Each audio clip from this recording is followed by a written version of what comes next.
जो दौर मियाँ मोहम्मद नवाज शरीफ का था 2013 से लेकर 2017 वाला, उसको आने का तो थोड़ा वक्त लगेगा। अभी तो 1 साल हुआ है, शहबाज स्पीड देखने को मिली है। 2018 से 2021 तक जिस भयानक दौर से हम गुजरे हैं, तो खुदारा उस पर टाइम तो लगेगा। IMF के कर्जे दे रहे हैं हम लोग, IMF के बोझ तले दबे हुए हैं। पाकिस्तान वेंटिलेटर पर जब आपको मिला तो अब जाहिर बात है वेंटिलेटर वाला पेशेंट वक्त तो लेता है ना।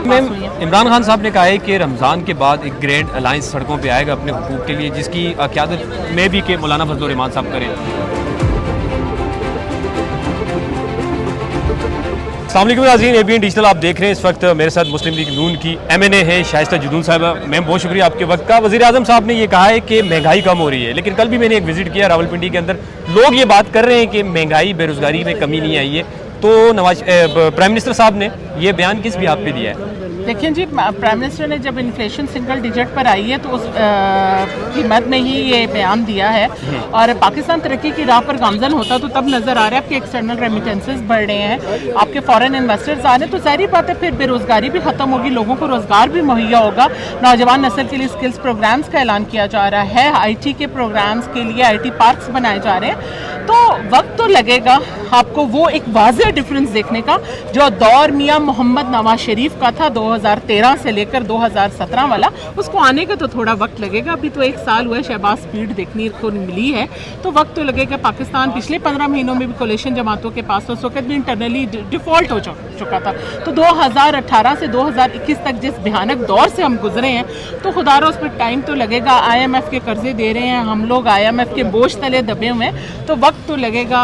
एक मैं कहती हूँ हजकोले खाता पाकिस्तान वेंटिलेटर पर जब आपको मिला, तो अब जाहिर बात है वेंटिलेटर वाला पेशेंट वक्त तो लेता है ना थोड़ा मुस्तहकम होने के लिए, बहाल होने के लिए। अच्छा मैम, ये भी बताएं कि पीपल्स पार्टी और नून लीग की आपस में जुमलाबाजी जारी है। शर्जील मेमन साहब ने एक स्टेटमेंट दी, उसके बाद उस्मा बुखारी साहिबा ने कहा कि अगर आपको सड़कें देखनी हो और कचरे से साफ शहर देखना तो आप लाहौर हैं। तो क्या समझती हैं ये आपस में अलग इत्तेहादी है? ऐसी कोई बात नहीं है जी, फेडरल में हम अभी भी इत्तेहादी हैं। आज अंदर फोरम पॉइंट आउट हुआ, हम इत्तेहाद के साथ बैठे हुए थे तो लोगों को मुँह की खानी पड़ी है, तो ऐसी कोई बात नहीं है। हमारे सरबराहान ने ऐसी कोई तस्दीक नहीं की है इस बात पर। जब तक सरबराहान ऐसी कोई तस्दीक नहीं करेंगे तो मेरे ख्याल में कोई असर नो हम कोई पहले ही कोई इस चीज़ की अप्रीहेंशन नहीं कर सकते।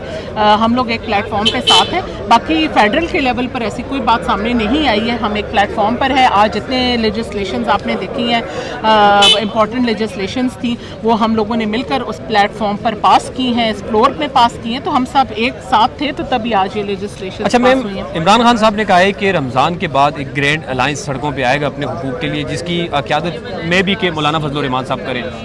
हुकूमत प्रिपेयर है, उनके जो प्रेशर आएगा? हुकूमत तो पिछले प्रोटेस्ट के लिए भी प्रिपेयर थी। हुकूमत तो रोज़ अली अमीन गंडापुर साहब की बारात के लिए भी प्रिपेयर रहती है। रोज़ उनको बारात का भी शौक आ जाता है, मैं आ रहा हूँ। कभी वो फेडरल पे दावे बोलते आते हैं कि PK के जितने अमलाक हैं उनको तबाह हाल करने पे पड़े हुए। तो मेरे हाल में अभी भी वो आएंगे तो हम उसके लिए प्रिपेयर हैं जी।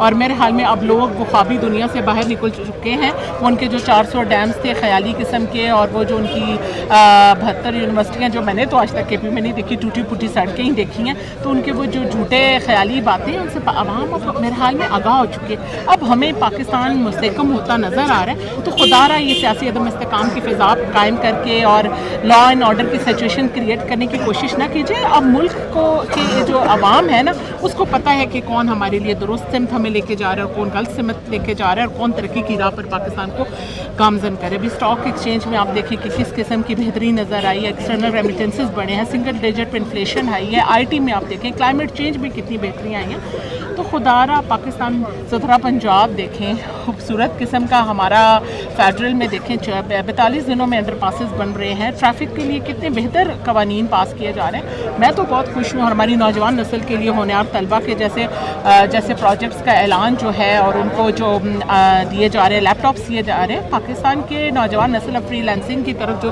जाना चाह रही है, सब बेहतर फैसले हैं। पाकिस्तान इंशाल्लाह तरक्की करेगा और ऐसे प्रोटेस्ट का हमारे ऊपर कोई असर नहीं है। पाकिस्तानी अवाम अपने बेहतर फैसले खुद करना जानती है। मैम लास्टली मुझे ये बता दें कि इमरान खान ने 3 लेटर लिखे हैं किस तरह देख रही हैं, क्या चौथा भी लिखा जा सकता है, क्या मकसद है वैलेंटाइन उनका? के उनके लेटर्स हैं, वो समझते हैं मैं वही, जब पहले भी उन्होंने ख़त लहराए थे, फिर उन्होंने एब्सोल्युटली नॉट के नारे भी लगाए थे, तो अब एब्सोल्युटली यस फिर उसको कर लेते हैं। फिर वो कभी अमेरिका को ख़त लिखते हैं, कभी IMF को ख़त लिखते हैं। इनके ख़त व किताबत जारी रहती है। इनकी ख़त व किताबत हर एक को पता है कि ये मुल्क को मुस्तहकम करने के लिए नहीं, अदम इस्तेकाम के लिए करने के लिए। अभी देख लें उमर अयूब साहब ने उठ के तो IMF को ख़त लिख लिया। आप सोचें कि पाकिस्तान की धरती के साथ मुखलिस हैं ये लोग, खुदारा ये पाकिस्तान के बारे में सोच रहे हैं कि ये अपने ही लोगों को गलत कहकर ताकि मुल्क को कोई जो तरक्की की राह पर गामजन हो रहे हैं उसको हम एक ऐसी फ़िज़ा कायम करें। और उनके, मैं तो कहती हूँ घर का एक बंदा उठकर घर को जलाने की बात कर रहा है, अफसोस की बात है। तो ऐसे ये कई ख़त हैं, कोई वैलेंटाइन के ख़त नहीं है। और इस दफ़ा जिसको ख़त लिखा है वो भी पाकिस्तान को मजबूत करने का अज़म रखते हैं, और उन लोगों ने पाकिस्तान की सरहदों की हमेशा पासदारी भी की है, उनकी निगहबानी भी की, और उन्होंने अपनी जानों के नजराने भी पेश किए और अपने खून का आखिरी कतरा भी इस मुल्क के खुदादाद के लिए कुर्बान किए। तो ऐसे लोग मुल्क के लिए मुखलिस हैं, वफादार हैं। और वो खवारिज जो पाकिस्तान में आकर पाकिस्तान को लूटने की और पाकिस्तान को तोड़ने की कोशिश कर रहे हैं, खुदारा इनको पहचानिए और इनसे दूर हो जाइए। और मैं अपनी नौजवान नस्ल को ये पैगाम देती हूँ कि इनसे दूर हों और पाकिस्तान की तरक्की के बारे में सोचें। और सबसे लाली परचम के नीचे हम सब ने एक होकर सिर्फ पाकिस्तान और इस धरती के बारे में सोचना है। शाइस्ता जुदून साहिबा हमारे साथ मौजूद थी, फीडबैक ज़रूर दीजिएगा। आज के लिए इजाज़त दीजिए, खुदा हाफिज़।